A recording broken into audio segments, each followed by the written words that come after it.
Guys, welcome back to be the topper. This is chapter 4 secondary market. इससे पहले हम लोगों ने 3 चैप्टर्स जो हैं वो बहुत अच्छे तरीके से रिवाइज कर लिए हैं। अगर तुम लोगों ने नहीं देखा है तो go watch out those lectures, ठीक है, तुम्हें बहुत फ़ायदा होगा।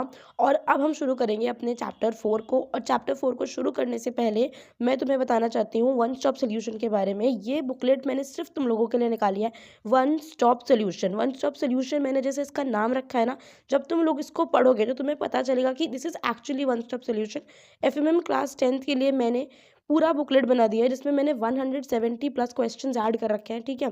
तो तुम लोगों के लिए जितने भी क्वेश्चन पीवाईक्यू में आ चुके हैं, जितने भी एक्सपेक्टेड इंपॉर्टेंट क्वेश्चन इस पूरी बुक से बनने वाले हैं, सारे मैंने वहाँ डाल दिए हैं, ठीक है। उसको पढ़ने के बाद तुमको बिल्कुल भी ऐसा नहीं लगेगा कि तुम्हें कुछ भी नहीं आ रहा, और बहुत ज़्यादा तुमको फ़ायदा होगा। उसका लिंक जो है वो डिस्क्रिप्शन में मैंने दे दिया है, तुम वहाँ से उसको चेकआउट कर सकते हो। अब हम लोग शुरू करेंगे अपने चैप्टर 4 को, जिसका नाम है सेकेंडरी मार्केट। हमने ये चैप्टर 2 में पढ़ा था कि 2 टाइप के मार्केट होते हैं। एक होता है प्राइमरी मार्केट, जिसको हमने 3rd चैप्टर में पढ़ा। अब जो सेकंड टाइप का मार्केट है हमारे पास, वो है सेकेंडरी मार्केट। सेकेंडरी का क्या मतलब है? यहाँ पे सिक्योरिटीज प्राइमरी मार्केट में आने के बाद आती है। जब सिक्योरिटी सबसे पहले प्राइमरी मार्केट में ऑफर हो जाती है, उसके बाद वो सेकेंडरी मार्केट में आती है, तब उसकी मेजॉरिटी ऑफ जो ट्रेडिंग है वो सेकेंडरी मार्केट में होती है। अब यही चीज़ यहीं पे लिखी हुई है, देखेंगे कि what is meant by secondary market. तो जो सेकेंडरी मार्केट होता है उसका क्या मतलब होता है कि एक बार एक ऐसा मार्केट है जो कि उन सिक्योरिटीज़ में ट्रेड करता है जो सिक्योरिटीज़ ऑलरेडी प्राइमरी मार्केट में ट्रेड हो चुकी हैं। कोई भी सिक्योरिटी जब पहली बार मार्केट में आएगी ना, तो वो प्राइमरी मार्केट में ही आएगी। और प्राइमरी मार्केट में आने के बाद उसकी जो मेजॉरिटी ऑफ ट्रेडिंग होती है कि अच्छा मैंने ये तब खरीद लिया, पर अब मुझे बेचना है, अब मेरे को बेच दिया, अब मुझे खरीदना है, तो ये सारा जो मेजर काम होता है ये सेकेंडरी मार्केट में होता है, ठीक है। सेकेंडरी मार्केट के भी कुछ पार्ट्स होते हैं, जैसे कि equity markets and debt markets. Secondary market में क्या होता है? एक होता है इक्विटी मार्केट। अगर मान लो तुमसे पूछ ले तो एक होता है सेकेंडरी मार्केट में इक्विटी मार्केट, और दूसरा कौन सा होता है? दूसरा होता है डेट मार्केट, है ना। 2 तरीके के मार्केट इसमें हमको इसमें बता दिए। इक्विटी और डेट हम पहले चैप्टर में समझ चुके हैं। अगर तुमने नहीं देखा, नहीं पता, तो पहले चैप्टर को एक बार देख लो। अब यहाँ पे देखेंगे कि सेकेंडरी मार्केट का रोल क्या होता है। जैसे हम लोगों ने देखा था कि रजिस्ट्रार का रोल क्या होता है, सेबी का रोल क्या होता है, प्राइमरी मार्केट का रोल क्या होता है। तो देखो यार, जो सेकेंडरी मार्केट होता है वो भी आपको एक इफिशिएंट प्लेटफॉर्म प्रोवाइड करता है ट्रेडिंग के लिए, जहाँ पे सारे बायर्स आ सकते हैं, जहाँ पे सारे सेलर्स आ सकते हैं। और यहाँ पे क्या होता है? यहाँ पे होती है ट्रेडिंग, है ना। अब हम लोग क्या देखेंगे कि what is the difference between primary market and secondary market. देखो, प्राइमरी मार्केट में जब कोई भी कंपनी अपने सिक्योरिटीज इशू कर रही होती है, तो उसका मेन पर्पस ये होता है कि उसको कैपिटल या फिर फंड मिल जाए, है ना। जब कोई कंपनी पहली बार अपने शेयर्स निकालती है तो वो क्यों निकालती है? क्योंकि उसको एक्सपैंड करना है, उसको पैसे की ज़रूरत है। तो भाई पब्लिक के पास गई और उसने अपने रिसोर्सेज जो है वो रेस कर लिए, ठीक है। सेकेंडरी मार्केट में क्या होता है? सेकेंडरी मार्केट एक इक्विटी ट्रेडिंग वेन्यू है, जहाँ पे यहाँ पे जो होती है कंपनी ऐसे पैसों के लिए नहीं कर रही होती है। यहाँ पे लोग जो इन्वेस्टर्स होते हैं ना, वो आपस में ट्रेड करते हैं। यहाँ पे कंपनी नहीं होती है। देखो, प्राइमरी मार्केट में क्या होता है? कंपनी टू इन्वेस्टर होता है ना, कंपनी टू इन्वेस्टर होता है। और जो सेकेंडरी मार्केट वहाँ पे क्या होता है?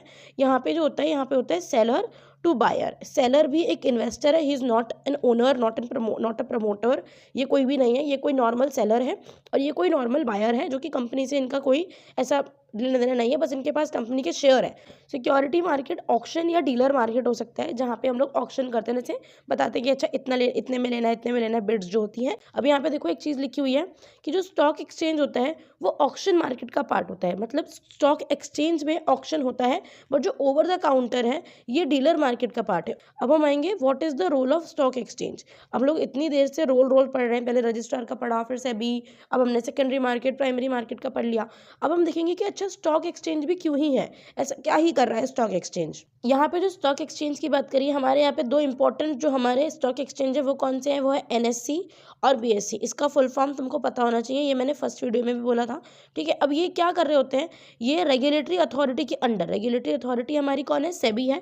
उसके अंदर ये ना जो इन्वेस्टर्स होते हैं उसको ट्रेडिंग प्लेटफॉर्म प्रोवाइड करता है कि यहाँ पे बायर्स एंड सेलर्स आ सकते हैं और अपना जो सिक्योरिटीज़ में ट्रांजैक्शन है वो कर सकते हैं। ये जो ट्रेडिंग प्लेटफॉर्म एनएससी हमको प्रोवाइड करता है, ये एक इलेक्ट्रॉनिक प्लेटफॉर्म होता है जिसको हम लोग नीट बोलते हैं, जिसे हमने 3rd चैप्टर में पढ़ा था, तो वही उसका नाम है। यहाँ पे क्या होता है? जो सेलर्स होते हैं और जो बायर्स होते हैं उनको फिजिकली मिलने की ज़रूरत नहीं है, वो ऑनलाइन अपने घर के कंफर्ट से मिल सकते हैं। एक कंप्यूटराइज्ड ट्रेडिंग स्क्रीन है उन सबके पास, तो वो उस पे काम करते हैं। ऐसा नहीं है कि भाई आपको घर से बाहर निकलना है और एक पर्टिकुलर जगह पे आना है फिर उसके बाद डील होगा। तो ये रोल है स्टॉक एक्सचेंज का कि हमको एक ट्रेडिंग प्लेटफॉर्म प्रोवाइड करता है। और अगर हम आगे फर्दर इसमें बात करें तो एनएससी ने हमको एक ऑनलाइन कंप्यूटराइज्ड ट्रेडिंग स्क्रीन दे रखी है, सिस्टम दे रखा है, जिसको हम लोग नीट बोलते हैं, जिसके थ्रू बायर्स एंड जो सेलर्स होते हैं वो क्या करते हैं, वो ट्रेड करते हैं। इंटरनेट बेस्ड ट्रेडिंग फैसिलिटी है। नीट के बारे में हम लोग आगे भी और देखेंगे। अब यहाँ पे दे रखा है what is demutualisation of stock exchange. Demutualisation क्या होता है? देखो पहले क्या होता था, जो कि यहाँ पे लिखा है ना, उसको हम लोग पहले पढ़ेंगे। जो पहले होता था स्टॉक एक्सचेंज, वो ना एक म्यूचुअल एक्सचेंज होता था, जहाँ पे ये तीन चीज़ें, ओनरशिप, ये तीन टर्म तुमको याद होने ही होने चाहिए। ओनरशिप, मैनेजमेंट एंड जो ट्रेडिंग राइट्स है, तीन वर्ड है, सबसे इंपॉर्टेंट है। ये डीम्यूचुअलाइजेशन का क्वेश्चन जब आएगा तो ये तीन कीवर्ड्स हैं उसके, अगर ये नहीं हुई तो तुम्हें एक भी नंबर नहीं मिलेगा, जीरो। ओके, तो ownership, management and trading rights. जब म्यूचुअल एक्सचेंज होता था तो ये किसी एक पर्टिकुलर बंदे के पास होता था या सिंगल ग्रुप के पास होते थे, ठीक है। बट अगर डीम्यूचुअलाइजेशन होने से क्या होता है कि ये जो चीज़ें हैं ये बट गई हैं। ये जो लीगल स्ट्रक्चर है ना, ये ऐसे डिवाइड हो गया है, सेग्रीगेट हो गया है कि भाई एक पर्टिकुलर ग्रुप जो है वो ओनरशिप संभालेगा, एक जो है वो मैनेजमेंट संभालेगा, एक जो है वो ट्रेडिंग राइट संभालेगा। इससे होता क्या है, इससे सिस्टम अच्छा होता है। अब यार एक ही बंदे के पास इतना ज़्यादा काम हो जाएगा तो वो बंदा ढंग से काम भी नहीं कर पाएगा, है ना, इफिशियंसी की प्रॉब्लम भी होगी और कॉन्फ्लिक्ट ऑफ इंटरेस्ट भी हो जाता है। ज़रूरी नहीं है ना कि हमारा जो इंटरेस्ट है वो प्रमोटर के इंटरेस्ट से मिले, जो मैनेजमेंट है वो ठीक से हो पाए, तो ये सब चीज़ें वहाँ पे आ जाती हैं। तो इसकी वजह से हमारे यहाँ पे जो सिस्टम में चेंज आया है वो क्या हुआ है कि देखो, demutualisation refers to legal structure of an exchange, जहाँ पे ओनरशिप, मैनेजमेंट और ट्रेडिंग राइट्स ये तीनों अलग हो चुके हैं, अलग हो चुके हैं। एक्सचेंज पे ओनरशिप कोई और संभालता है, मैनेजमेंट ऑफ सिक्योरिटीज़ कोई और संभालता है, ट्रेडिंग राइट्स कोई और संभालता है। इससे क्या होता है, इससे कॉन्फ्लिक्ट ऑफ इंटरेस्ट नहीं होता है, इससे काम की इफिशियंसी बढ़ जाती है। अब अगर तुमसे कोई ये पूछ ले कि म्यूचुअलाइजेशन क्या होता है, ये जो म्यूचुअल एक्सचेंज है ना, इसे म्यूचुअल एक्सचेंज लिख के नहीं आएगा, ये तुमको बोलेगा कि ये बता दो कि भाई म्यूचुअलाइजेशन क्या होता है। वैसे म्यूचुअलाइजेशन का क्वेश्चन मुश्किल है, डीम्यूचुअलाइजेशन का अच्छे से देख लेना कि ओनरशिप, ट्रेडिंग राइट्स, मैनेजमेंट तीनों सेग्रीगेट हो जाते हैं एक्सचेंज पे। आई होप तुमको ये समझ आ गया होगा, मैंने बहुत बार बोल दिया है। अब आते हैं स्टॉक ट्रेडिंग पे। स्क्रीन बेस्ड ट्रेडिंग क्या है, जो मैंने पिछले वीडियो में भी बोला था। जो एनएससी है वो क्या करती है, बेसिकली उसने हमको एक प्लेटफॉर्म प्रोवाइड कर रखा है ना। अब वो प्लेटफॉर्म क्या है उसके बारे में क्वेश्चन आता है, तुमको नीट का पहले तो फुल फॉर्म पता होना चाहिए, ठीक है। उसके बाद तुम इसको देखो कि भाई नीट होता क्या है। तो पहले जो स्टॉक एक्सचेंज थे वहाँ पे एक ओपन आउटक्राई सिस्टम चलता था। ओपन आउटक्राई मतलब सब लोग चिल्ला चिल्ला के बोल रहे होते थे कि अच्छा मैं इतने में खरीदूंगा, इतने में बेचूंगा। तो इन्फॉर्मेशन टेक्नोलॉजी, आईटी, इंटरनेट कुछ भी नहीं था, तो इसकी वजह से ये सिस्टम कैसा था, टाइम कंज्यूमिंग था, है ना, टाइम लगता था, इनएफिशिएंट सिस्टम था। ज़रूरी नहीं है कि सारे ट्रेड अच्छे से मैच हो जाएंगे, और दिक्कत भी होती थी, फ्रॉड और फेक चीज़ें और ये सब बहुत सी चीज़ें, बहुत सारी प्रॉब्लम्स आ रही थी। बट इससे क्या हो रहा था कि जो हमारे ट्रेडिंग वॉल्यूम्स है और जो इफिशियंसी है उसमें प्रॉब्लम आ रही थी कि भाई चीज़ें ज़्यादा नहीं बिक पा रही थी, शेयर जो है वो ज़्यादा नहीं बिक पा रहे थे, काम में इफिशियंसी नहीं आ रही थी। तो उस सबको इम्प्रूव करने के लिए एनएससी ने क्या इंट्रोड्यूस किया, एनएससी ने इंट्रोड्यूस किया nation wide online fully automated screen based trading system.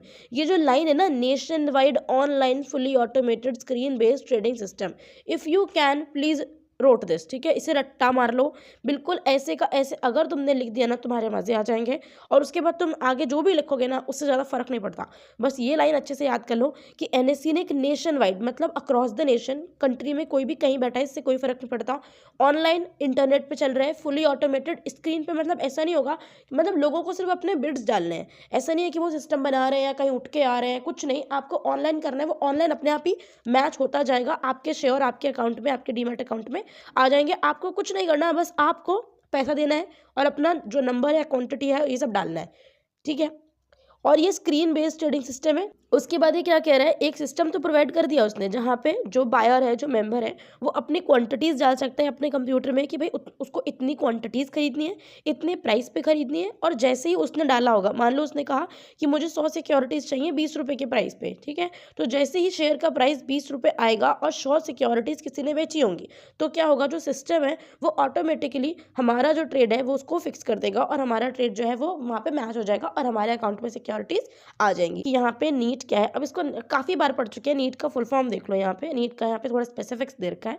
NSC है, ये एक पहला एक्सचेंज है दुनिया का जिसने एक सैटेलाइट कम्युनिकेशन टेक्नोलॉजी ट्रेडिंग के लिए स्टार्ट करी है। देखो हम वर्ल्ड में कितने आगे जा रहे हैं, है ना। सैटेलाइट कम्युनिकेशन टेक्नोलॉजी हम लोगों ने पहली बार वर्ल्ड में स्टार्ट करी थी, और उसको हम लोग क्या बोलते हैं, उसको हम बोलते हैं national exchange for automated trading. ये क्या है, basically state of the art client server based application.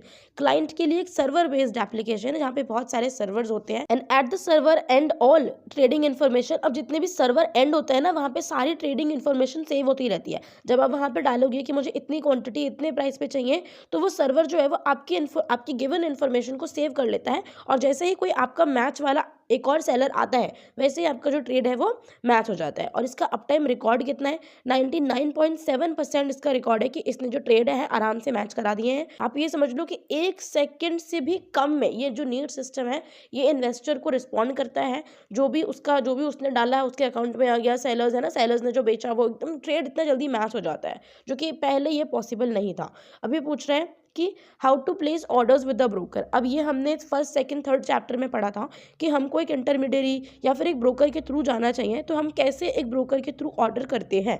तो ये कह रहा है कि आप किसी ब्रोकर के ऑफिस में जा सकते हो, उसके घर पे जा सकते हो, या फिर उसको फ़ोन इंटरनेट पे बोल सकते हो कि आप हमारे लिए ये काम कर दो, और आपको एक मॉडल अग्रीमेंट करना पड़ेगा। इसके बारे में अगर आप क्लास 12th में अगर एफएम पढ़ोगे ना, तो बहुत डिटेल में दे रखा है कि ब्रोकर और क्लाइंट के बीच में क्या क्या मॉडल अग्रीमेंट होता है, उसमें क्या क्या चीज़ आती है, पर अभी तुम्हारे लिए जानना ज़रूरी नहीं है।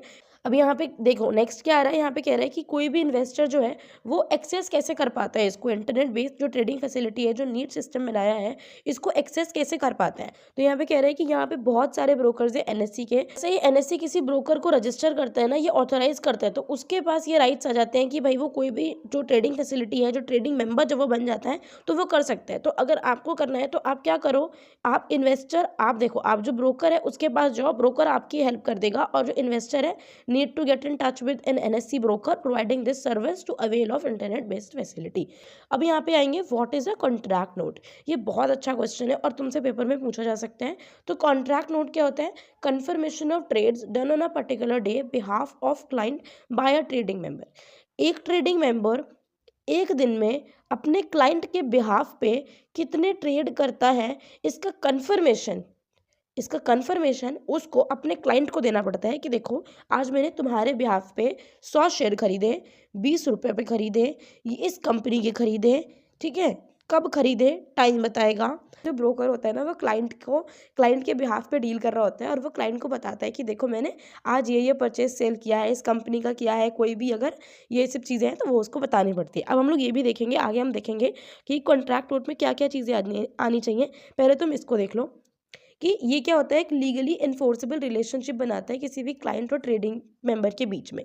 कोई भी लीगली इन्फोर्सेबल रिलेशन मतलब जब कोई भी ब्रोकर या कोई भी ट्रेडिंग मेंबर क्लाइंट के बिहाफ पे डील करके उसको बताएगा कि देखो मैंने ये तुम्हारे बिहाफ पे कर दिया। मान लो कोई भी डिस्प्यूट आ जाता है तो उसको सेटल करने में हेल्प होती है, क्योंकि जो भी आपने किया है, जो इन्वेस्टर ने किया है, जो ट्रेडिंग मेंबर ने किया है, वो सारी इन्फॉर्मेशन आपको रिटर्न एक डॉक्यूमेंट की तरह दिख रही है। तो आपको पता चल जाएगा कि क्या प्रॉब्लम आ रही है, क्या नहीं आ रही है, ये चीज़ ऑथराइज है, लीगल है कि नहीं है। तो आप एक तो डिस्प्यूट से बचोगे। यहाँ पे एक और अच्छी चीज़ दे रखी है कि जो कॉन्ट्रैक्ट नोट होता है ना, वो हमेशा contract note are kept in duplicate the trading member and the client should keep 1 copy each. जो ट्रेडिंग मेंबर होता है हमेशा किसी भी क्लाइंट के कॉन्ट्रैक्ट नोट की एक डुप्लीकेट कॉपी अपने पास संभाल के रखता है, और एक कॉपी जो है वो क्लाइंट के पास चली जाती है। अब यहाँ पे देखेंगे कि कौन कौन सी जो डिटेल है वो कॉन्ट्रैक्ट नोट में आनी चाहिए, कॉन्ट्रैक्ट नोट में क्या क्या आना चाहिए। इसमें तुम ज़्यादा नहीं 5-6 चीज़ें याद कर लो, बहुत होगा। 5 से ज़्यादा तो नहीं होगी तुम्हारे लिए मेरे ख्याल से, क्योंकि देश में बहुत ज़्यादा रखी है ना। तो ऐसे याद कर लो, नेम, एड्रेस और सेबी का रजिस्ट्रेशन नंबर, जो भी ब्रोकर है हमारा उसका जो रजिस्ट्रेशन नंबर है वो हमको पता होना चाहिए। Name of partner, dealing office का एड्रेस मतलब जहाँ पे वो डील कर रहा है। मान लो उसका घर का एड्रेस अलग है, उसके ऑफिस का एड्रेस अलग है, तो डीलिंग ऑफिस का जो एड्रेस है वो यहाँ पे। टेलीफोन नंबर, अगर फैक्स है उसके पास तो फैक्स नंबर। कॉन्ट्रैक्ट नंबर कौन सा है ना, रोज़ का कॉन्ट्रैक्ट नंबर डिफरेंट होता होगा। अगर आज किया तो आज का कॉन्ट्रैक्ट नंबर अलग होगा, जो कल होगा उसका अलग होगा। Date of issue of contract note, कौन से डेट को इशू किया कॉन्ट्रैक्ट नोट। सेटलमेंट नंबर क्या है जिसपे हमारा ट्रेड मैच हुआ है। टाइम पीरियड फॉर सेटलमेंट कितना है।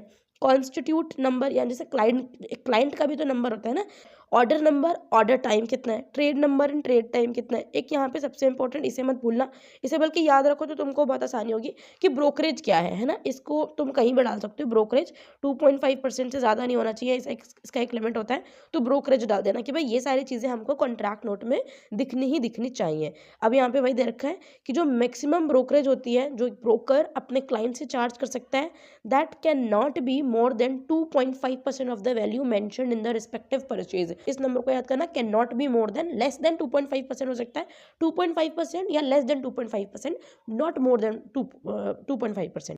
अब जो नेक्स्ट है हमारे पास, वो नेक्स्ट क्या बोल रहा है कि कोई भी बंदे को एक रिकॉग्नाइज स्टॉक एक्सचेंज के साथ क्यों डील करना चाहिए, क्यों नहीं वो किसी और के साथ वैसे ही फालतू का डील कर सकता है। तो देखो यार, अगर कोई भी बंदा, कोई भी इन्वेस्टर एक रिकॉग्नाइज्ड स्टॉक एक्सचेंज में डील नहीं करेगा तो उसको कोई भी प्रोटेक्शन नहीं मिलेगी। प्रोटेक्शन इन द सेंस कि अगर आपके साथ कोई फ्रॉड हो जाता है, अगर आपके साथ कोई चीटिंग हो जाती है, कोई प्रॉब्लम आ जाती है, तो आपको कोई सपोर्ट नहीं करेगा। अगर आप रिकॉग्नाइज स्टॉक एक्सचेंज से करोगे तो they have their built systems, अगर आपके साथ ये हो गया तो ऐसा होगा, ऐसा हो गया तो ऐसा होगा, है ना, वो लोग आपकी बात सुन लेंगे। बट अगर आप खुद ही एक इलीगल सिस्टम में फंस गए हो तो आप कैसे किसी को जाके बोलोगे कि मेरी हेल्प कर दो। दूसरी बात एक है, आपको प्रोटेक्शन चाहिए। दूसरी बात यहाँ पे क्या दे रखा है, इन्वेस्टर्स को बेस्ट प्राइसेस मिलते हैं।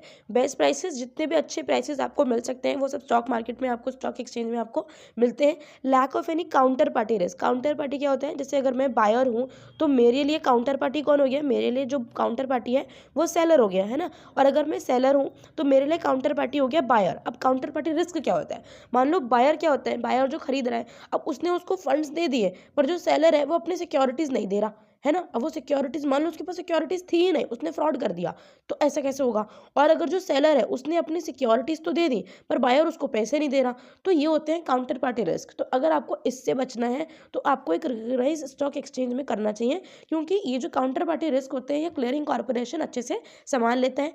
Access to investor grievance. अब यहाँ पे देखो, ये जो क्वेश्चन है ना, ये ऐसे भी पूछा जा सकता है कि what are the benefits of trading through a recognised stock exchange.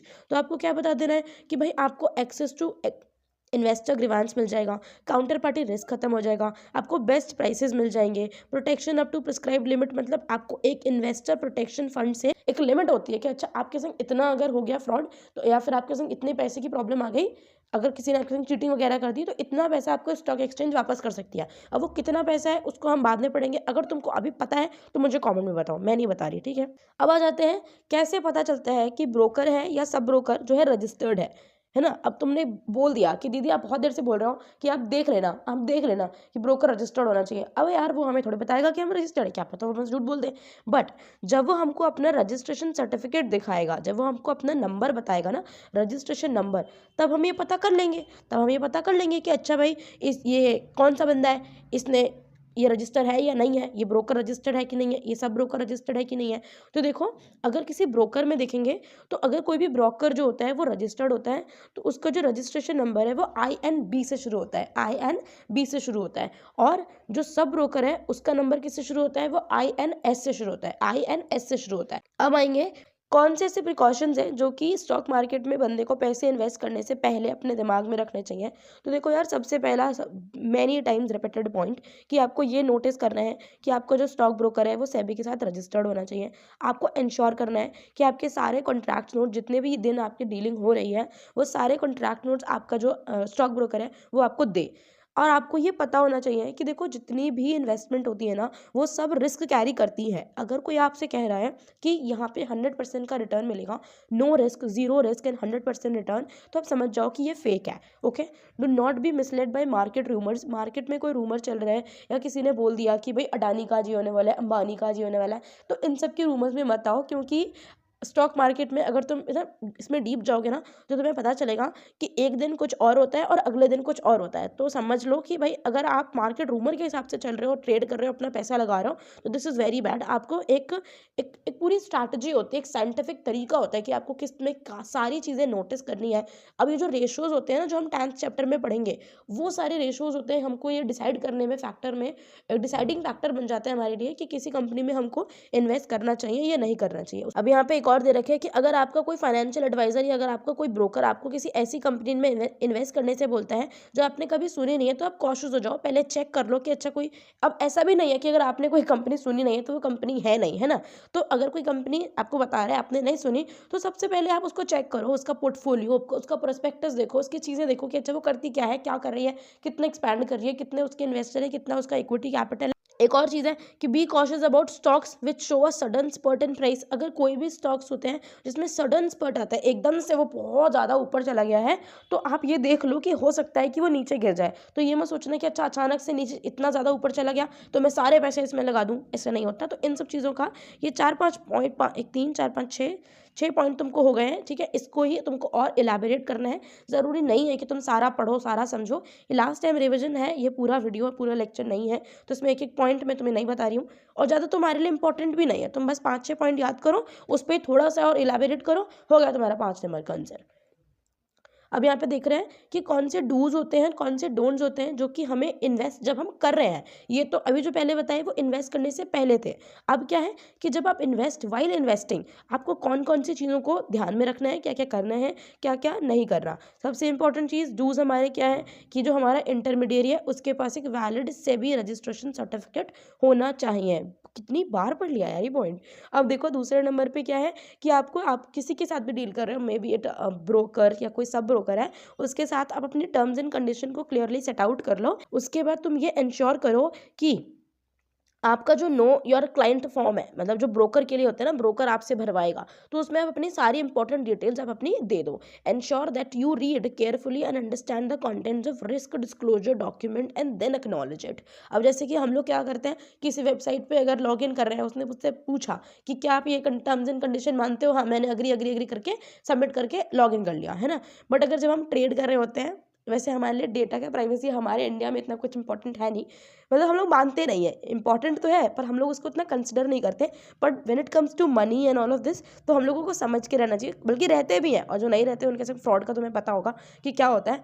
सबसे इंपॉर्टेंट है वो डेटा प्राइवेसी है, जिसको हम लोग बिल्कुल भी मैटर नहीं करते, ठीक है। तो यहाँ पे एक चीज़ है कि रिस्क डिस्क्लोजर डॉक्यूमेंट जो होता है उसको ध्यान से पढ़ना है कि कोई भी जो इन्वेस्टमेंट होती है उस पर उसका पहले से एक रिस्क डिस्क्लोजर होता है कि अच्छा इतना रिस्क इसमें हो सकता है, तो उसको पहले उसको केयरफुली ध्यान से पढ़ो, अंडरस्टैंड करो एंड देन एक्नॉलेज करो कि अच्छा, एक्नॉलेज का मतलब होता है कि अच्छा हाँ भाई मैंने पढ़ लिया, अब मैं अपने ब्रोकर को बताऊंगी कि देखो भाई ठीक है कोई बात नहीं, लगा दो इसमें मेरा पैसा, लगा दो। और आपको अपने ब्रोकर से हमेशा बोलना है कि जब भी आप ट्रेड खत्म करते हो एक दिन का, तो उसके बाद मेरे को जो मेरा कॉन्ट्रैक्ट नोट है वो आप मुझे दो। और आप ये इंश्योर करो कि जो आपका कॉन्ट्रैक्ट नोट है वो आपको within 24 hours of the transaction मिल जाना चाहिए। जब आपका ट्रांजेक्शन हुआ उसके 24 घंटे के अंदर अंदर आपको आपका कॉन्ट्रैक्ट जो है आपके ब्रोकर से रिसीव हो जाना चाहिए। अगर नहीं करोगे तो फिर वो धीरे धीरे करके ना देता नहीं देगा आपको, और उसके बाद आपको दिक्कत होती रहेगी, आपको पता नहीं चलेगा कि अच्छा आपके बिहाफ पे एक्चुअली में हो क्या कह रहा है। अब यहाँ पे दे रखा है कि आप ये इंश्योर करो कि कॉन्ट्रैक्ट नोट है उसमें सारी जो बेसिक जो मेन इंपॉर्टेंट इन्फॉर्मेशन है वो आ जाए।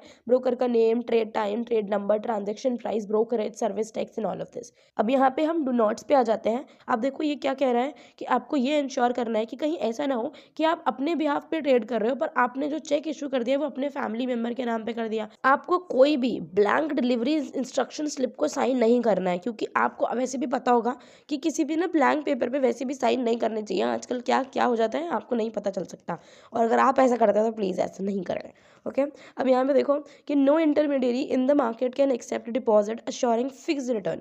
आपको कोई भी इंटरमीडियरी ऐसी नहीं मिलेगी जो आपको बोलेगी कि भाई इस इन्वेस्टमेंट पे आपको फिक्स रिटर्न मिलेगा।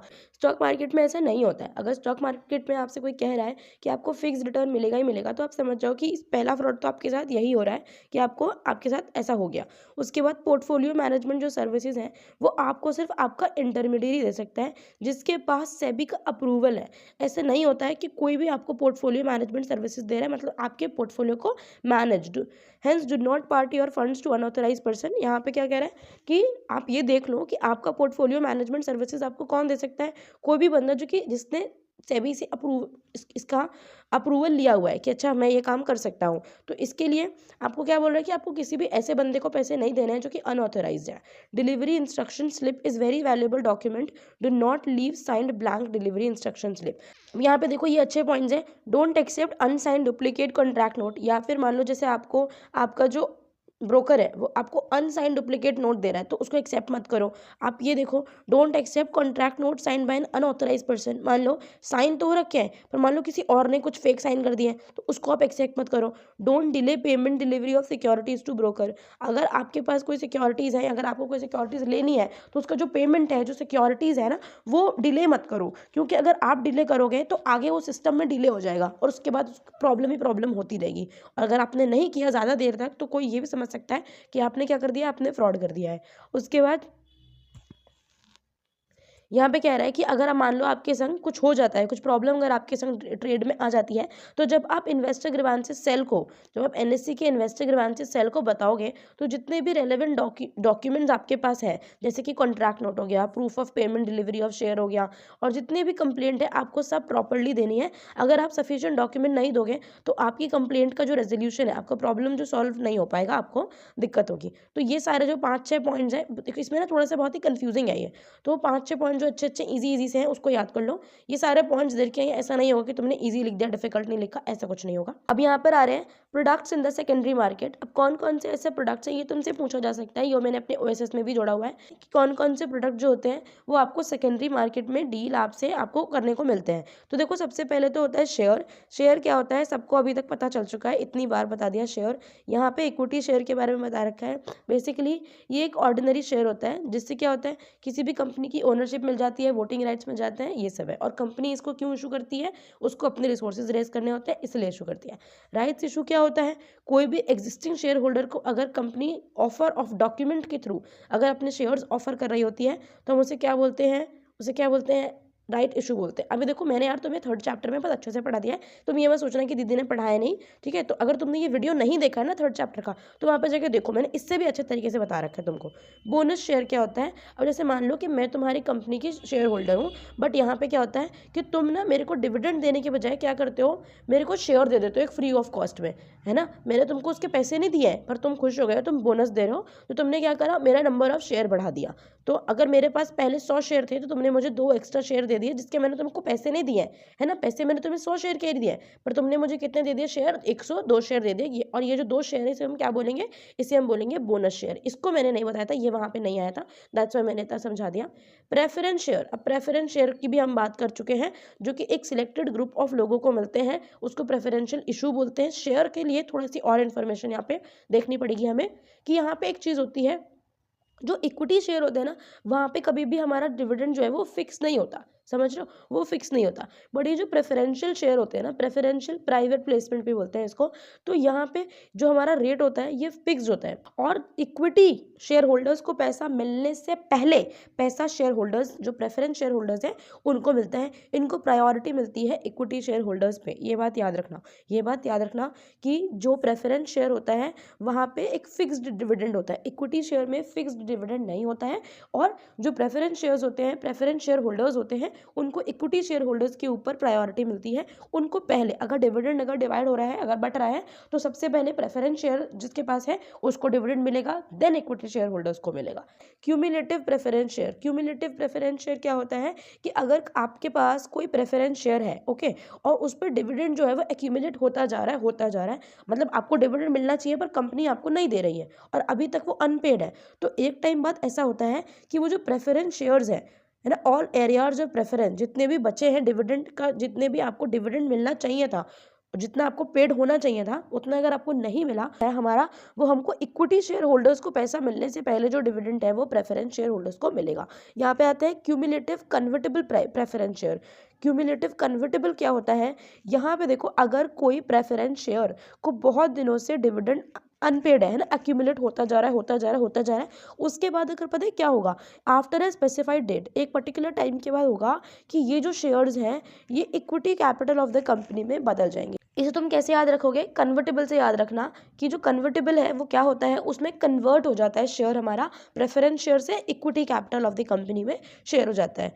उसके बाद हम देखेंगे बॉन्ड, बॉन्ड क्या होता है इसके बारे में भी हम लोगों ने फर्स्ट चैप्टर में आई थिंक अच्छे से पढ़ा था, तुमने सारे देख लो यार, ठीक है। मतलब मैंने एक एक चीज़ जो है ना वो डिटेल में बता रखी है, तो तुम अगर एक भी पॉइंट मिस करोगे तो तुम्हें दिक्कत हो जाएगी। बॉन्ड बेसिकली किसका पार्ट है? बॉन्ड होता है डेट का पार्ट। डेट को हम लोग हिंदी में क्या बोलते हैं? इसको हम बोलते हैं उधारी। यहाँ पे क्या होता है, डेट जो है वो दो टाइप का होता है। एक हो गया हमारे पास बॉन्ड, दूसरा होता है हमारे पास डिबेंचर, ठीक है। अब जो डिबेंचर है वो कौन इशू करता है? ये कोई भी प्राइवेट कंपनीज इशू करती हैं मेनली। और यहाँ पे जो हमारा बॉन्ड है, ये जो गवर्नमेंट है, ये सेंट्रल गवर्नमेंट, स्टेट गवर्नमेंट या कोई भी पीएसयू, ये जो बॉन्ड है हमारा इशू करता है। बॉन्ड होता क्या है, अब इसको ध्यान से सुनो कि बॉन्ड में हमको एक प्रिंसिपल अमाउंट होता है हमारे पास। क्या होता है? एक प्रिंसिपल अमाउंट होता है जो कि हम लोग सरकार को दे देते हैं, एंड सरकार हमको प्रॉमिस करती है, सरकार हमको या फिर इशूअर जो है, इशूअर बोलना चाहिए, कि जो इशूअर है हमको प्रॉमिस करता है कि इस ये particular fixed rate of interest है जो कि मैं तुमको कब दूंगी, ये मैं तुमको दूंगी मेच्योरिटी डेट पे, ठीक है। मेच्योरिटी डेट के बारे में सबको पता होगा, नहीं पता तो फिर से तुमको क्या करना है, तुमको पिछले लेक्चर्स देखने हैं ताकि तुमको एक एक पॉइंट जो है ना वो तुम्हारे दिमाग में बस जाए। और पेपर से जो तुम्हारे बोर्ड्स के एग्जाम होंगे उसके एक दिन पहले भी अगर तुमने ये सारे लेक्चर 2x पे देख लिया ना, मैं मतलब मुझे खुद ही नहीं समझ में आ रहा कि मैं तुमको क्या बताऊँ, कि तुम एकदम ब्लोन अवे हो जाओगे तो पेपर देखे, तुम्हें लगेगा कि मैं तो सारा ही पढ़ के आया हूँ। तो अच्छे से रिवाइज करो, सारे लेक्चर्स देखो, कुछ भी मिस मत करो, है ना। अब वो ये जो बॉन्ड है तुम्हें समझ में आ गया होगा। अब यहाँ पे जो भी दे रखा है, यहाँ पे देखो, यहाँ पे क्या दे रखा है, issuer promises to repay the loan amount on a specified maturity date, है ना। जो इशूअर होता है वो क्या करता है, यहाँ पे इंटरेस्ट ऐसा नहीं होता कि अच्छा एनुअली मिल रहा है या ऐसे मिल रहा है। यहाँ पे मेच्योरिटी डेट पे आपको क्या मिलता है, प्रिंसिपल अमाउंट में आपको इंटरेस्ट जो है वो प्लस होके मिल जाता है, और यही इसकी फेस वैल्यू भी मानी जाती है। अगर तुमने थर्ड चैप्टर का वीडियो देखा होगा तो हमने ये चीज़ वहाँ पे पढ़ी थी। मैंने तुम्हें डिबेंचर भी बता दिया, बेसिकली वो यहाँ पे था नहीं बट फिर भी मैंने तुम्हें बता दिया। जीरो कूपन बॉन्ड क्या होता है? Bond issued at discount and repaid at a face value. अब ऐसे जो बॉन्ड होते हैं जो कि डिस्काउंट पे इशू किए जाते हैं, अब तुमको ज़्यादा चिट्ठा याद करने की ज़रूरत नहीं है, बस इस लाइन को याद कर लो। डिस्काउंट क्या होता है ये सब हम लोगों ने पहले ही पढ़ लिया है थर्ड चैप्टर में, कि अगर फेस वैल्यू से कम पे अगर हमें कोई शेयर मिलता है तो उसको हम लोग क्या बोलते हैं, हम उसको बोलते हैं डिस्काउंट वैल्यू पे मिल रहा है ना। कोई भी पीरियोडिक इंटरेस्ट इस पे पे नहीं किया जाता है। इशू प्राइस और रिडेम्पशन, रिडेम्पशन क्या होता है, जब एकदम मान लो मेच्योरिटी आगे रिडेम्प कर रहा है बंदा अपने पैसे, तो जो इशू प्राइस है जिस पर उसको इशू हुए थे और जो रिडेम्पशन प्राइस है उसके बीच का जो डिफरेंस है, यही उसको फ़ायदा होता है, यही उसका रिटर्न माना जाता है। कि मान लो कि मेरे को जो शेयर इशू हुए थे ये हुए थे 20 रुपये पे, है ना, 20 रुपये पे हुए थे, और जब मैं रिडेम्प्ट कर रही हूँ अपने पैसे को तो मुझे कितने मिल रहे हैं, मुझे 30 रुपये मिल रहे हैं। तो मेरा फ़ायदा कितना हुआ, मेरा फ़ायदा हुआ 10 रुपये। तो इसको हम लोग बोलते हैं जीरो कूपन बॉन्ड, जहाँ पे हम लोग जो बॉन्ड है वो डिस्काउंट पे खरीदते हैं और जो रीपे करते हैं उसको वो फेस वैल्यू पे किया जाता है। कन्वर्टेबल बॉन्ड्स क्या होता है? अब कन्वर्टेबल बॉन्ड भी कुछ इस तरीके का होता है जैसे preference cumulative convertible preference share था। कोई भी जो बॉन्ड, ये जो कन्वर्टेबल बॉन्ड होता है, इस बॉन्ड में लोगों के पास ही ऑप्शन होता है, इन्वेस्टर के पास ही ऑप्शन होता है कि वो अपने बॉन्ड्स को इक्विटी में ट्रांसफ़र करवा सकता है at a fixed conversion price. एक फिक्स्ड कन्वर्जन प्राइस पर वो अपने बॉन्ड को इक्विटी में कन्वर्ट करा सकता है। अब हम आएंगे ट्रेजरी बिल्स पे। ट्रेजरी बिल्स क्या होती है? एक शॉर्ट टर्म इंस्ट्रूमेंट है, ये अप टू 1 ईयर होता है। अब यहाँ पे देखो सबसे इंपॉर्टेंट चीज़ है कि जो ट्रेजरी बिल्स है इसको भी कौन इशू करता है? इसको भी गवर्नमेंट इशू करती है ना। डिस्काउंट सिक्योरिटी है ये बेसिकली एक तरीके की, as a means of financing their cash requirement. अगर गवर्नमेंट को कैश चाहिए होता है ना जनता से, तो अगर उसको शॉर्ट टर्म में करना है तो वो ट्रेजरी बिल इशू कर देती है कि ये लो भाई ट्रेजरी बिल ले जाओ, मुझे पैसे दे दो, अब मैं पर्टिकुलर इंटरेस्ट पे तुमको वापस कर देंगे तुम्हारा पैसा। ओके, तो अब हम लोग आएंगे अपने नेक्स्ट टॉपिक पे जो कि क्या है, इक्विटी इन्वेस्टमेंट। अब इक्विटी इन्वेस्टमेंट में इसने हमसे पूछा है सबसे पहले कि हम इक्विटीज़ में ही पर्टिकुलर इन्वेस्ट क्यों करें, क्यों हमें इक्विटीज़ में इन्वेस्ट करना चाहिए। तो देखो इन्होंने ना इक्विटीज़ में इन्वेस्ट करने के 2 रीज़न यहाँ पे बताए हुए हैं। इसको पढ़ने से पहले थोड़ा सा इसको देख लेते हैं कि ये क्या कह रहा है कि अगर कोई भी शेयर होल्डर किसी कंपनी का शेयर खरीदता है तो इसका मतलब ये होता है कि उसने इक्विटीज़ खरीदी है, ठीक है। और इक्विटीज़ की जो वैल्यू होती है वो ओवर टाइम बढ़ते जाती है। मान लो अगर तुम लोगों को इसका यकीन नहीं हो रहा ना, तो एक MRF का शेयर है, एक MRF टायर होता है ना, उसका शेयर है, स्टॉक मार्केट पे या गूगल पे जाना तुमको दिख जाएगा। फिर ना उसका ग्राफ देखना कि 2000 2005 वहाँ से आज तक उसके प्राइस में कितना चेंज आया है, तब तुमको पता चलेगा कि किस तरीके से किसी भी शेयर का लॉन्ग टाइम में अगर हम देखें तो उसका वैल्यू जो है वो बढ़ता है। उसके बाद ये कह रहा है कि रिसर्च स्टडीज भी ऐसा कहती हैं कि जो इक्विटी पे रिटर्न्स मिलने वाले होते हैं वो अदर किसी भी इन्वेस्टमेंट पे रिटर्न से ज़्यादा होते हैं, इक्विटी पे रिटर्न्स ज़्यादा होता है। अब यहीं पे दो बातें वही पॉइंट्स में दे रखी हैं कि जो इक्विटीज़ होती है ना वो मोस्ट रिवॉर्डिंग इन्वेस्टमेंट मानी जाती है, कि मोस्ट रिवॉर्डिंग है कि अगर आपने इसको लंबे टाइम तक मतलब ओवर अ लॉन्ग ड्यूरेशन अगर आपने इसको रखा तो क्या किया तो आपको क्या होगा, आपको बहुत ज़्यादा रिवॉर्ड जो है उसका इन्वेस्टमेंट पे रिटर्न आपको मिलेगा। रिसर्च स्टडीज़ भी ऐसा दिखा चुकी हैं कि इन्वेस्टमेंट अगर हम लॉन्गर ड्यूरेशन के लिए करते हैं तो रिटर्न ज़्यादा मिलता है। यहाँ पे नेक्स्ट क्वेश्चन क्या है कि what has been the average return on equities in India. अब कह रहे हैं कि अगर एवरेज रिटर्न बताना हो तो कितना होगा, तो एवरेज रिटर्न जो होता है वो 16% मिलता है इन्वेस्टर्स को in terms of increase in share prices या फिर कैपिटल डेप्रिसिएशन। अगर हम जिस तरीके से हमारा शेयर का प्राइसेस बढ़ रहा है अगर उसके परस्पेक्टिव से देखें तो 16% इंक्रीज जो होता है हमको रिटर्न जो होता है इन्वेस्टमेंट पे रिटर्न जो है वो मिल जाता है। यहाँ पर एक और बात लिखी हुई है कि हाउएवर इसका ये मतलब नहीं होता कि जितने भी इक्विटी इन्वेस्टमेंट है उन सब पे गारंटी है कि इनकी एक हाई रिटर्न सिस्टम ही है और इस पर हाई रिटर्न ही आपको मिलेगा। ये जो एवरेज भी बोल रखा है ना, देखो यहाँ भी एवरेज लिखा हुआ है, यहाँ पे ये नहीं बोला कि गारंटीड कितना रिटर्न है, क्योंकि रिटर्न गारंटीड है ही नहीं। एवरेज का क्या मतलब होता है कि मार्केट में जितना पैसा डूबा कितना पैसा उठा, ठीक है, इसके हिसाब से उन्होंने भी आपको एवरेज निकाल के दिया है। उसके बाद ऐसे कौन से फैक्टर्स होते हैं, ये अच्छा क्वेश्चन है, इसको मैंने अपने वन स्टॉप सोल्यूशन में भी तुम लोग के लिए ऐड किया हुआ है। देखो यार वो जो वन स्टॉप सोल्यूशन है ना बेसिकली उसमें मैंने जितने भी इंपॉर्टेंट क्वेश्चन बन सकते हैं जितने भी PYQ ना सारे ऐड कर दिए हैं। तो अगर मैं जिस क्वेश्चन के आगे ना बोलूं कि अच्छा मैंने इसको ऐड मतलब मैं भूल जाऊं बोलना, तो ये मैं सोचना कि अच्छा दीदी ने ये वाला ऐड नहीं किया। जितने भी इंपॉर्टेंट जितने भी एक्सपेक्टेड जितने भी PYQ मैंने सब ऐड कर दिए हैं। अगर तुमको लास्ट टाइम तक तुमने बुक नहीं पढ़ी कुछ भी नहीं पढ़ा तुम उसको भी पढ़ जाओगे ना तो बस तुम देख लेना उस रिजल्ट, मैं नहीं बोलूंगी, रिजल्ट तुम ही बताना मुझे बाद में। ओके, ऐसे कौन से फैक्टर्स होते हैं जिससे किसी भी सिक्योरिटी का जो प्राइस है वो डिफाइन होता है, कौन से ऐसे फैक्टर्स होते हैं जो कि डिसाइडिंग फैक्टर बन जाते हैं। तो यहाँ पर हमको दो फैक्टर्स बता रखे हैं। सबसे पहला फैक्टर कौन सा है, स्टॉक स्पेसिफिक है, और दूसरा क्या है, मार्केट स्पेसिफिक है। अब यहाँ पे देखो स्टॉक स्पेसिफिक के बारे में इन्होंने क्या बताया हुआ है कि स्टॉक स्पेसिफिक जो फैक्टर्स होते हैं ये ना लोगों की इमेज होती है about the company, people's expectation about the company, कि भाई लोग उस कंपनी के बारे में क्या सोचते हैं, उसकी फ्यूचर अर्निंग कैपेसिटी कितनी है, फाइनेंशियल हेल्थ कैसी है, मतलब कितने दिनों तक ये अगर इसको कहीं लोन ना लेना पड़े, अगर इसने सिक्योरिटीज अगर ऑफर नहीं करी पब्लिक को तो कितने दिनों तक का इनके पास पैसा है कि अपना प्रोडक्शन या फिर अपनी सर्विसेज जो है ये जारी रखेंगे। मैनेजमेंट कैसा है, ऐसा तो नहीं कि मैनेजमेंट के इंटरनली कॉन्फ्लिक्ट्स होते जाते हैं और उसकी वजह से प्रॉब्लम्स हो रही हैं कंपनी में। लेवल ऑफ टेक्नोलॉजी क्या यूज़ हो रहा है, अब मान लो जैसे आज हम 5G टेक्नोलॉजी के आसपास पहुंच गए, अब कोई 1G टेक्नोलॉजी पे काम कर रहा है तो इस तरीके की टेलीकॉम कंपनी में या इस कंपनी में हम लोग पैसे इन्वेस्ट नहीं करेंगे ना, हमको लगेगा कि भाई ये क्या फालतू की बात है। साइंस एंड टेक इतना ज़्यादा, साइंस इतना ज़्यादा, टेक इतना ज़्यादा बढ़ चुका है कि एक एक मिनट में बढ़ रहा है, और जिस तरीके से हम इवॉल्व होते जा रहे हैं आगे आगे वो देखो कितना समा क्या बदलेगा। मार्केट स्पेसिफिक फैक्टर जो है वो इन्वेस्टमेंट का सेंटिमेंट होता है टुवर्ड द स्टॉक मार्केट, कि इन्वेस्टर को ऐसा क्या लगता है कि ये इन्वेस्टर के पर्सपेक्टिव से जो हम स्टॉक स्पेसिफिक देख रहे थे वो लोगों के पर्सपेक्टिव से कंपनी की इमेज थी, पर जो मार्केट स्पेसिफिक फैक्टर होते हैं उसमें किसकी इमेज बताते हैं, उसकी इन्वेस्टर की इमेज बताते हैं, और वो भी किसकी, इन्वेस्टर स्टॉक मार्केट के बारे में क्या सोचता है पूरा ओवरऑल, किसी कंपनी की नहीं है ये, स्टॉक मार्केट के बारे में जो है ये हमारा इन्वेस्टर है वो क्या सोचता है, क्या उसको लगता है। देखो अगर इन्वेस्टर्स को लगेगा ना कि स्टॉक मार्केट बढ़ रहा है तो वो उसमें अपना पैसा डालते जाएंगे डालते जाएंगे डालते जाएंगे। कुछ फेवरेबल कंडीशंस होती हैं, कुछ अनफेवरेबल होती हैं। अब फेवरेबल या अनफेवरेबल क्या होती है कि अब ये जो इन्वेस्टर है उसका ये सेंटिमेंट कैसे बनेगा कि स्टॉक मार्केट ऊपर जाएगा। जैसे अगर इस पूरे साल में देखें तो स्टॉक मार्केट बहुत ज़्यादा अच्छा नहीं चला है, मतलब मेरे हिसाब से तो नहीं चला है। इवेंट्स अगर फेवरेबल देखें कि इकोनॉमी में अगर इकोनॉमी अच्छी चल रही है, जैसे कि अभी मैं कल एक आर्टिकल पढ़ी थी कि इंडिया में जो FPI है, अब FPI क्या है अगर तुम 12th में पढ़ोगे तो तुम्हें पता चलेगा, फॉरेन पोर्टफोलियो इन्वेस्टर होता है कि फॉरेन के इन्वेस्टर्स ने इंडिया में कितना इन्वेस्ट किया। तो अगर हम इस डेटा को 23-24 के डेटा से देखें तो यहाँ पे जो 23-24 में आया था तो 1.71 लाख करोड़ का FPI इंडिया में आया था। ठीक है, ये हो गया। अब इस साल का सुनो, इस साल का 2024 का जो फाइनेंशियल ईयर जो अभी हमारा शुरू चल रहा है बेसिकली, उसमें कितना है, उसमें सिर्फ 1600 करोड़ का FPI आया है।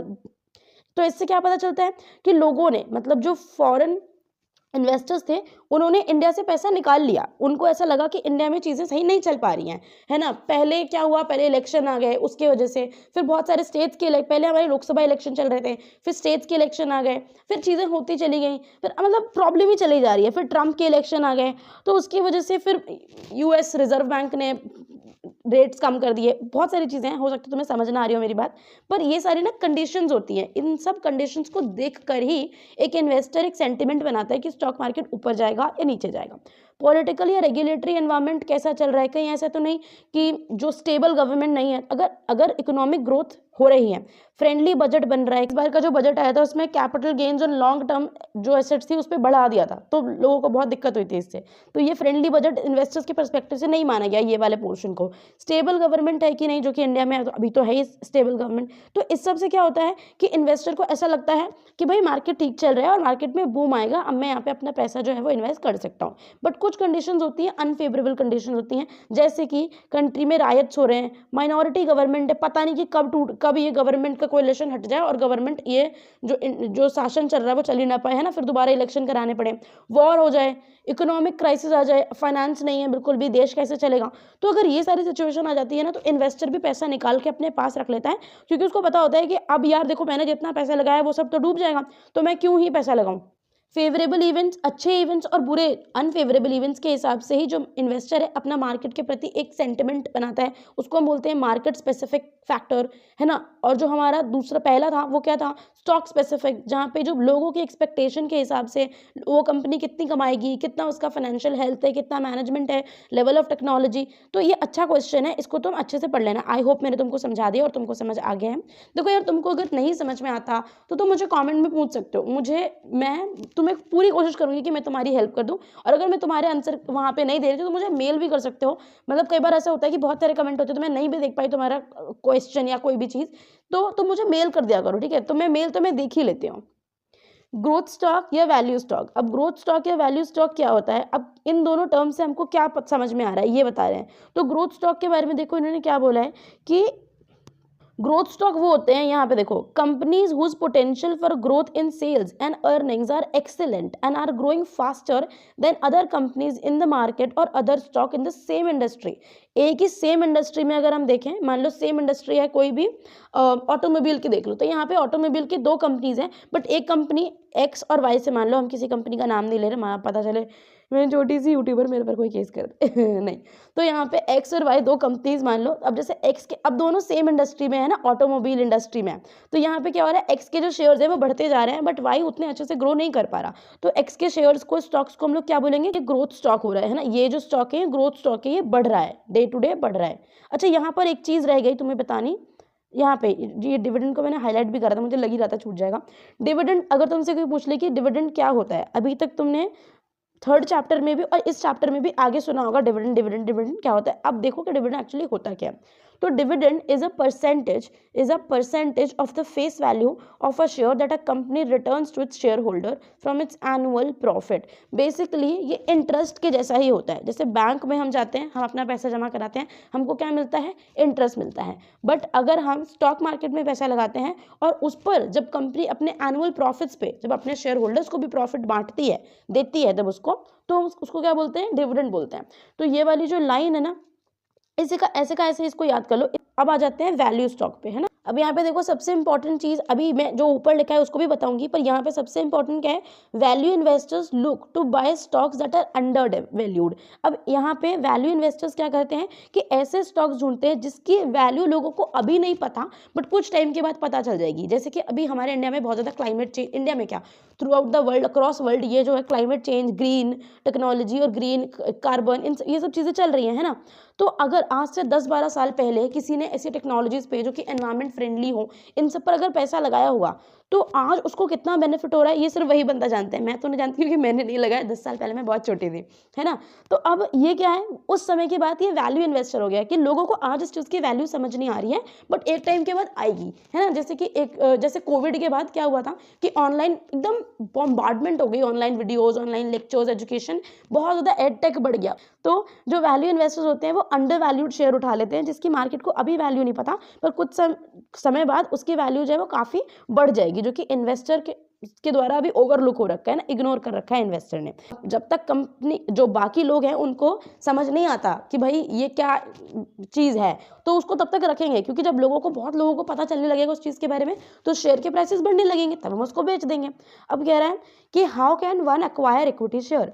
अब बंदा इक्विटी शेयर कैसे ले सकता है? आप प्राइमरी मार्केट में किसी भी आईपीओ में पार्टिसिपेट कर सकते हो, या फिर आप सेकेंडरी मार्केट में किसी भी ट्रेडिंग मेंबर के साथ डील कर सकते हो, जो कि सेबी रजिस्टर्ड ट्रेडिंग मेंबर है, ब्रोकर है। उसके थ्रू आपको क्या मिलेंगे? आपको बायर एंड सेलर मिल जाएंगे, जहाँ पे आप अपनी सिक्योरिटीज को बाय सेल कर सकते हो एक ट्रेडिंग मेंबर के थ्रू। ठीक है, जो ऐप्स भी होते हैं ना, जैसे हमें लगता है कि अच्छा हम तो ट्रेडिंग मेंबर का यूज़ नहीं करते, हम तो ऐप का यूज़ करते हैं, तो वो जो ऐप है ना वो भी एक इंटरमीडियरी ही है कि आपको अगर प्राइमरी मार्केट में जाना है तो आप आईपीओ में पार्टिसिपेट कर सकते हो, और अगर आपको सेकेंडरी मार्केट में डील करना है तो आप क्या करो, एक ट्रेडिंग मेंबर के थ्रू चले जाओ। और जो आईपीओ होते हैं ना, अभी भी देखो, अगर तुम गूगल पे चेक करोगे कि अभी फ्यूचर में या थोड़े दिनों में, रिसेंटली 1-2 महीने में किसका आईपीओ आया है, तो तुम्हें पता चल जाएगा अभी किसका आने वाला है। जैसे अभी आई थिंक स्विगी आया है मार्केट में। स्विगी है, जोमेटो का, हाँ स्विगी आया है, तो तुम देखना थोड़े दिनों पहले उसी का आईपीओ हुआ था, तो तुम देख लेना कि अच्छा ऐसे आईपीओ होता है, उस एक प्राइस होता है। तुम देखो, अगर इसको ऐसी रट्टा मार मार के पढ़ते रहोगे ना तो तुम्हें मज़ा नहीं आएगा। तुम अगर इसको 2 मिनट, तुम इतना फ़ोन चलाते हो यार दिन में, 2 मिनट अगर तुम ऐसी चीज़ें सर्च करोगे ना तो तुम ना कनेक्ट कर पाओगे। और इसको ये मत सोचो कि ये फालतू का सब्जेक्ट है। इतना ज़्यादा फाइनेंशियल लिटरेसी की हमारे देश में ज़रूरत है ना, हमारे देश में क्या अक्रॉस द वर्ल्ड ज़रूरत है, बट हमारे यहाँ पर कुछ ज़्यादा ही ज़रूरत है, क्योंकि हमारे स्कूल्स में ना बहुत ही रोट लर्निंग कराई जाती है। ये वोकेशनल कोर्स बहुत अच्छा होता है कि अच्छा इसके थ्रू हम लोग बहुत सारे जो रियल लाइफ स्किल्स है ना वो सीखने को मिलेगा। अब सिर्फ रट्टा ही मारते रहोगे तो वो चीज़ नहीं आ पाएगी। तो तुम उसको देखना ज़रूर कि स्विगी का आईपीओ हुआ, क्या हुआ, कितना प्राइस था, अब कितना चल रहा है, क्या चल रहा है, इसको देख लेना। अब यहाँ पे आते हैं बिड एंड आस्क प्राइस क्या होता है। इसको मैंने शायद तुमको 3rd चैप्टर में बोला था कि मैं बताऊंगी। तो जो बिड होता है वो बायर्स का प्राइस होता है। बिड मतलब जो खरीदने वाला बंदा होता है, जब वो अपने बिड लगाता है तो उसे कहते हैं ये बायर का प्राइस है ना, बिड उसको बोलते हैं। जब वो अपना प्राइस बताता है कि अच्छा इस प्राइस पे मेरे को ये खरीदना है। It is this price that you need to know when you have to sell a stock. अब अगर कोई बंदा कुछ बेच रहा है तो उसको पता होना चाहिए ना कि दूसरा बंदा मेरे से कितने में खरीदेगा ये चीज़, तो ये सेलर को पता होना ज़रूरी है। आस्क क्या है? आस्क वो प्राइस होता है जो कि सेलर का प्राइस होता है। यहाँ पे सेलर कहता है कि ये वाला प्राइस आपको जानना है। देखो, it is what ask is what you need to know when you are buying. जो सेलर प्राइस बता रहा है, seller will sell his stock if he gets a quoted ask price. अगर सेलर ने बोला कि मेरे को अपनी सिक्योरिटीज 50 रुपये में बेचनी है, तो ये क्या हो गया? सबसे पहले तो ये देखो कि ये आस्क प्राइस है। आस्क मतलब होता है पूछना, ठीक है? तो सेलर पूछेगा, ऐसे समझ लो कि सेलर जो है वो पूछेगा कि क्या तुम इतने में खरीद लोगे, है ना? वो जो बेचने वाला बंदा है उसी को पूछना पड़ेगा ना कि क्या तुम इतने में खरीद लोगे। कि आस्क क्या है? जो सेलर का प्राइस है, और बिड क्या होता है? जो बायर का प्राइस है। बी से भी याद कर लो, अगर, क्योंकि मैं जब पढ़ती तो मुझे थोड़ा कन्फ्यूजन हो जाता था इस चीज़ में। तुम भाई ब्रिलियंट हो तो मैं शायद ना हो, पर देखो जो बिड है ना, जो बिड है उसको बायर के बी से याद कर लो, और आस्क फिर तुमको बचा ही रहेगा, तो वो तुमको याद ही हो जाएगा, उसमें कोई टेंशन वाली बात नहीं है ना? अब तुमको पता चल गया कि आस्क और बिड प्राइस कितना होता है। अब ये देखो कि सबसे अच्छा आस्क प्राइस क्या होता है और सबसे अच्छा बिड प्राइस क्या होता है। क्या होता है नहीं, बेसिकली किसे माना जाता है ना? तो यहाँ पे देखेंगे कि जो हमको यहाँ पे लिखा है, the best buy order is the order with the highest price therefore sits on the first line of the bid. अब इसको, ये जो टेबल है इसको अभी समझाती हूँ। अब यहाँ पे देखो कि जो बेस्ट बाय ऑर्डर है, ये कह रहा है कि जो खरीदने वाला है। अब देखो, मान लो कि मैं एक दुकान वाली हूँ, नहीं, मेरे पास एक मैं ही अपना शेयर बेच रही हूँ ना, मैं एक शेयर होल्डर हूँ। दुकान वाली थोड़ा ऑफ लग रहा है मेरे को सुनने में। मान लो मैं क्या हूँ, एक शेयर होल्डर हूँ, है ना, एक शेयर होल्डर हूँ। तो मैंने बोला कि मेरे पास देखो एक ही शेयर है। कितना शेयर है? एक ही है, क्योंकि मैं भी गरीब हूँ, मेरे पास ज़्यादा शेयर नहीं है। अब एक शेयर, अब मेरे को गरीब हूँ ना मैं, तो मुझे अमीर बनना है, मेरे को ज़्यादा में बेचना है उसको। तो मैं क्या करूँगी, मैंने बोला अच्छा तुम बताओ कितने में खरीद लोगे, तो तुमने बोला 50। इसने बोला कि अच्छा मैं तो 60 में खरीदूंगा। इसने बोला कि मैं 70 में खरीदूंगा। इसने क्या बोला? इसने बोला कि मैं 70 में खरीदूंगा। तो अब बताओ कि मैं किसे बेचूंगी? ये मुझे कौन सा बंदा पसंद आएगा? ये 50 वाला पसंद आएगा मुझे? नहीं, ये बेकार है, कितना कम पैसे दे रहा है। ये 60 वाला, ये भी बेकार है, ये कितना गरीब है, ये भी गरीब है, तो मेरे को क्या पैसे देगा? ठीक है, उसके बाद मैं किसके पास जाऊंगी? 70 वाले के पास जाऊंगी। ठीक है, वाह, मजा आ गया। तो जिस बंदे ने मेरे को सबसे ज़्यादा सबसे ज़्यादा जो मुझे पैसा देगा, सेलर को कौन पसंद आएगा, तो सबसे ज़्यादा पैसे देगा। समझ में आ गई। तो सेलर को किसे पसंद करना है, बायर को पसंद करना है। तो बायर का क्या होता है, बिड प्राइस होता है। तो बिड प्राइस कितना होता है, अच्छा कितना होता है, जो सबसे ज़्यादा होता है, बायर का सबसे ज़्यादा और सेलर का। अब यहाँ पे वही चीज़ देख लो। अब हम देखेंगे बायर के पर्सपेक्टिव से। अगर हम किसी दुकान पे जाते हैं, है ना, किसी दुकान पे जाते हैं, ये तो मेरे ख्याल से हर मिडिल क्लास के बंदे ने तो फील किया ही है कि एक चीज़ को लेने के लिए हम, हो सकता है कभी कभी ऐसा होता है कि हम 2-3 दुकानों पे जाके पता करते हैं कि अच्छा ये बंदा कितने का दे रहा है, ये बंदा कितने का दे रहा है ना, तो ऐसा करते ही है। अब यहाँ पे एक बायर है, बायर के लिए एक दुकान, दूसरी दुकान, ये तीसरी दुकान, मतलब दुकान ही समझ लो, पता नहीं दुकान ही आ रहा है मेरे मन में, है ना। तो ये 3 शॉप्स पे वो जाता है। तो एक पे उसको हम ले रहे रिफाइंड ऑयल, नहीं हम ले रहे हैं हम क्या लें, हमें क्या लेना चाहिए, हमें कोई बड़ी सी चीज़ लेनी चाहिए। हम ले रहे हैं हमें कार ले, नहीं कार तो कुछ ज़्यादा हो जाएगी, नहीं हमें गिटार ले रहे हैं ना, गिटार ले रहे हैं। मेरे सामने भी गिटार ही है तो मेरे को वही याद है। तो गिटार ले रहे हैं। अब एक बंदा कह रहा है, अब देखो मुझे यार गिटार, मैंने अपना गिटार 5,000 का खरीदा है, मुझे नहीं पता कि एक्चुअल बड़े बड़े जो गिटार थे वो कितने का था। अब हम 5,000 से शुरू करेंगे, है ना। तो एक जो गिटार है वो आता है 500 रुपये का, ये मेरे ख्याल से लोएस्ट ही होगा। तो अब जो दूसरा है वो है 6,000 रुपये का, जो तीसरा है वो कितने का है, वो 7,000 रुपये का है। तो जो बायर है उसको कौन अच्छा लगेगा, चल बे तेरे से नहीं खरीदना, इतना ज़्यादा महंगा दे रहा है, तेरे से भी नहीं खरीदना, इतना ज़्यादा महंगा दे रहा है, किससे खरीदूंगी मैं, 5,000 से खरीदूंगी। ठीक है, जो 5,000 में मुझे दे रहा है, मैं उससे अपना जो गिटार है, जो मुझे बिल्कुल भी बजाना नहीं आता, ना मैंने बजाया 2 साल से, मैं वो खरीद लूंगी और उसे शो ऑफ के लिए रख लूंगी। ठीक है, तो सेलर को कौन सा, सेलर मतलब सेलर को कौन सा प्राइस अच्छा लगता है, सबसे ज़्यादा वाला। और सबसे ज़्यादा वाला किसका होता है, बिड का होता है। बिड किसका है, बायर का है ना।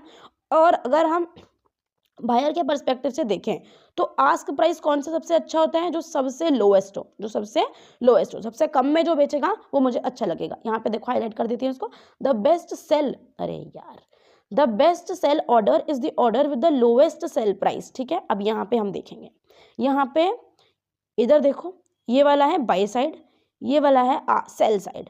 यहाँ पे सबसे ऊपर कौन सा प्राइस है, यहाँ पे सबसे ऊपर है ये वाला प्राइस, सबसे ज़्यादा है ना, 5 देख लो, ये पाँचों देख लो, सबसे 49.85, 50, 50.05, 50.10, 50.25। तो यहाँ पे सबसे ज़्यादा क्या हो गया, ये वाला हो गया। तो बायर का सबसे हाईएस्ट प्राइस। यहाँ पर देखो, यहाँ पर ना एक गलती कर रखी है इन लोगों ने मेरे ख्याल से, हाँ ये जो क्वांटिटी है ये इधर आनी चाहिए, ये वाला जो है ये प्राइस है, ये वाला क्वांटिटी है ना। तो इसको तुम देख के कंफ्यूज मत हो जाना कि अच्छा ये क्या है, इन लोगों ने ये टाइपो है। तो ये है प्राइस, हमको ये प्राइस दे रखा है। और यहाँ पे देखो सबसे कम प्राइस कितना है, 50.35। यहाँ पे देखो नीचे देख लो, 50.40, 50.50, 50.55, 50.65। तो ये नीचे जो है ये इंक्रीजिंग ऑर्डर में ये सब बढ़ रहे हैं। और यहाँ पे क्या हो रहा है कि यहाँ पे 2,000 शेयर 50.35 रुपीज़ में मिलेंगे। ये प्राइस नहीं है, this is quantity, this is price. ठीक है, तो कंफ्यूज मत होना। सबसे लोएस्ट प्राइस जो होता है, सबसे लोएस्ट प्राइस जो होता है वो हमको ऊपर दिखता है सेल में, और सबसे हाईएस्ट जो होता है वो हमको दिखता है बाय में। एक और चीज़ आती है यहाँ पे, बिड आस्क स्प्रेड। जो डिफरेंस होता है ना, यहाँ पे लिखा होगा, हाँ, the difference in the price of best bid and ask.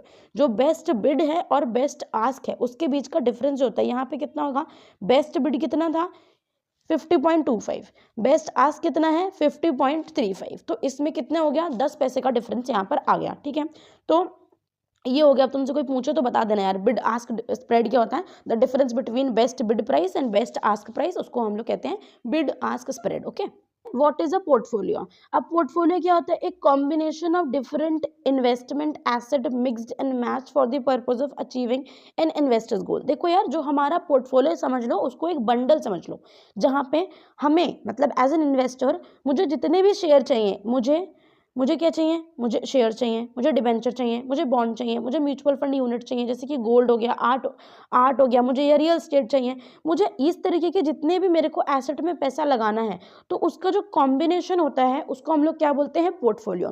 तो यहाँ पे आ जाते हैं, व्हाट इज डाइवर्सिफिकेशन। डाइवर्सिफिकेशन क्या होता है, एक रिस्क मैनेजमेंट टेक्निक है ना। देखो, अगर मैंने अपना सारा पैसा एक ही जगह पे लगा दिया है ना, और अगर यहाँ पे किसी एक बंदे ने, अगर यहाँ पे मान लो कुछ कयामत सी आ गई, कयामत का दिन आ गया इस कंपनी का, तो क्या होगा, उस कयामत के दिन में ये कंपनी डूब जाएगी और उसके साथ साथ मैं भी डूब जाऊंगी। ठीक है, तो अगर मैंने रिस्क मैनेजमेंट टेक्निक के थ्रू अपना पैसा वाइड वैरायटी ऑफ इन्वेस्टमेंट में लगा रखा होगा ना, कि अच्छा मैंने कुछ शेयर्स में लगा दिया, है ना, कुछ की एफडी कर दी, कुछ के बॉन्ड खरीद लिए हैं, कुछ म्यूचुअल फंड में लगा दिए। तो अगर ऐसा मैंने इन्वेस्टमेंट कर रखा होगा, तो अगर एक मार्केट अगर सही नहीं भी चल रहा, तो कम से कम मुझे दूसरे से इंटरेस्ट तो मिल जाएगा, कम से कम ऐसा तो नहीं होगा कि मेरा पैसा डूब गया, है ना। तो ये क्या होता है, ये हम it is the best way to reduce the risk in a portfolio. इसको याद रखना, रिस्क मैनेजमेंट टेक्निक है, इसको रिस्क को मैनेज करने के लिए किया जाता है। और हम यहाँ पे क्या करते हैं, वाइड वेराइटी ऑफ इन्वेस्टमेंट हम यहाँ पर करते हैं। Okay, what are the advantages of having a diversified portfolio. अब ये कह रहे हैं कि एक डाइवर्सिफाइड पोर्टफोलियो बनाने का क्या फ़ायदा है। अब देखो, अगर यहाँ पे देखेंगे, different securities perform differently at any point of time.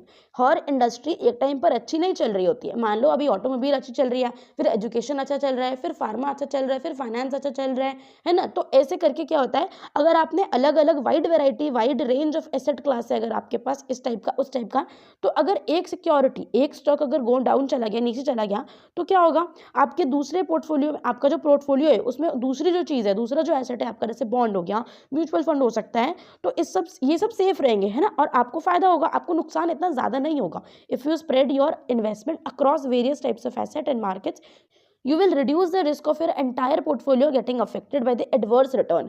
अगर एडवर्स चीज़ अगर आपको हो जाती है देश में या सिचुएशन, यार देखो कभी भी कुछ भी हो सकता है। जैसे जब कोविड आया तो किसी को ऐसा पता नहीं था कि हाँ आ ही जाएगा, नो वन हैड आइडिया कि अच्छा आ सकता है, या कुछ ऐसा भी हो सकता है जहाँ पे हम देखेंगे कि अच्छा मतलब ऑलमोस्ट 2, 2.5, 3 सालों के लिए हम बंद से ही हो गए, और उसके बाद भी कुछ लोग तो अभी भी उसके इन्फ्लुएंस से निकल नहीं पाए, जितना उनके संग बुरा बुरा हो चुका है। उनकी सेविंग्स सब खत्म हो गई, उनकी पूरी फैमिली, मतलब बहुत कुछ लोगों के साथ हो गया।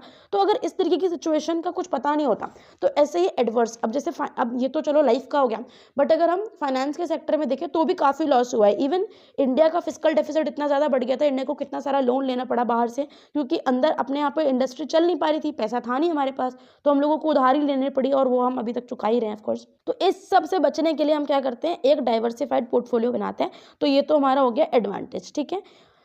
और अब आएंगे आप पे डेट इंस्ट्रूमेंट क्या होता है। यार ये डेट इंस्ट्रूमेंट मैंने तुमको कई बार बता दिया, एक कॉन्ट्रैक्ट है, ठीक है, एक कॉन्ट्रैक्ट है जहाँ पे एक पार्टी दूसरे पार्टी को पैसे लैंड करती है, उधारी देती है, और एक रेट फिक्स कर लेते हैं, एक इंटरेस्ट फिक्स कर लेते हैं कि अच्छा इतने रेट पे, इतने रेट ऑफ इंटरेस्ट पे मैं तुमको ये दे रही हूँ।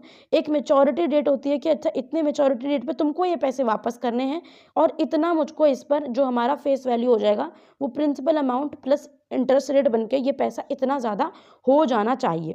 फीचर्स क्या हैं डेट मार्केट के हैं, अब इन्होंने 3 फीचर्स बता रखे हैं। अब देखो ये ना बहुत ही नॉर्मल क्वेश्चन नहीं है, अगर तुमसे ये पूछ लिया ना और तुमने नहीं पढ़ा होगा तो मे भी तुम लोग ना बता पाओ, तो ध्यान से सुन लो।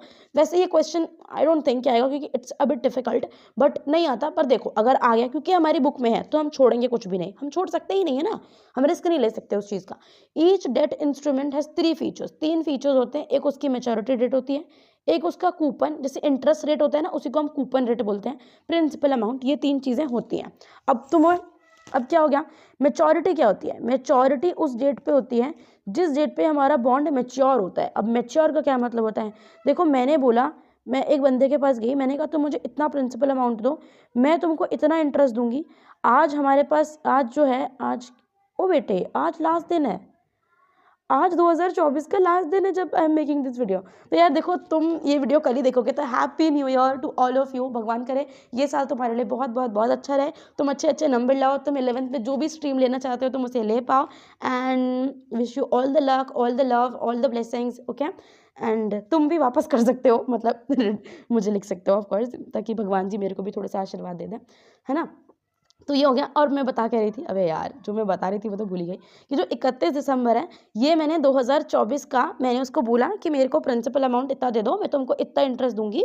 उसके बाद क्या करना है, उसके बाद मैं तुमको ये जो अमाउंट है ना ये 31/12/25 को वापस कर दूंगी। क्या करूंगी, 31/12/25 को वापस कर दूंगी। तो मेरा जो कितना प्रिंसिपल, अब ये जो मैंने डेट तुमको बताई, अब मैं कहाँ आ गई, अब देखो जो डेट मैंने तुमको बताई, तो ये डेट यहाँ पर क्या मानी जाएगी, ये है मेच्योरिटी डेट, समझ गए, जिस दिन बॉन्ड मेच्योर हो रहा है, और जो बॉन्ड होल्डर है उसको क्या मिल जाएगा, उसको उसके प्रिंसिपल अमाउंट के साथ साथ उसको उसका इंटरेस्ट भी मिल जाएगा। तो उस दिन को ही हम लोग क्या बोलते हैं, उस दिन को हम लोग बोलते हैं मैच्योरिटी। अब यहाँ पे क्या लिखा हुआ है, maturity of a bond refers to the date on which the bond mature. सबसे पहली लाइन अच्छी लाइन है, which is the date on which the borrower has agreed to repay the principal.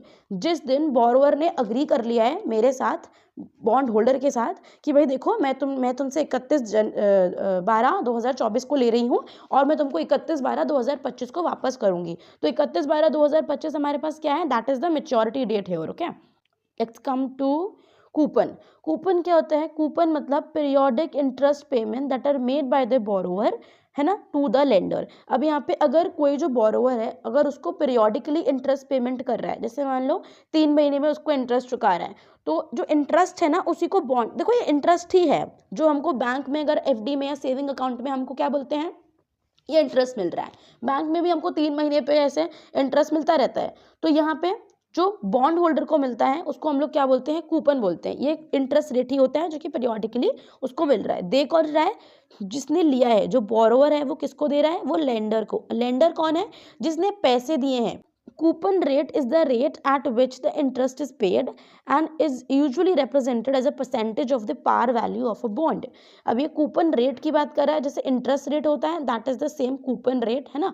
Coupon rate क्या है, जिस rate पे bond पे interest पे किया जाता है उसको हम कूपन रेट बोलते हैं। यार देखो मैं ऐसे भर भर के इसको क्या ही समझाऊं, ये नॉर्मल सी चीजें। प्रिंसिपल क्या है, the amount has been borrowed, जितना अमाउंट उसने लिया है उसको हम प्रिंसिपल बोलते हैं, और इसको हम पार वैल्यू या face value of the bond भी उसको बोलते हैं। The coupon is the product of the principal and coupon rate.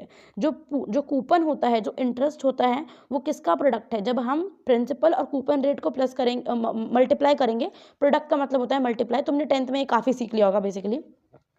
अब नीचे आ जाओ, what is meant by interest payable by a debenture और a bond. Interest payable by a debenture या बॉन्ड, जो कि बॉन्ड या डिबेंचर इंटरेस्ट पे कर रहा है, तो इसका क्या मतलब हुआ, इसका मतलब हुआ interest is the amount paid by the borrower to the lender for borrowing the amount for a specific period of time. जैसे हम लोगों ने फर्स्ट चैप्टर में इंटरेस्ट पढ़ा था कि इंटरेस्ट क्या होता है, बिल्कुल उसी तरीके से होता है ना।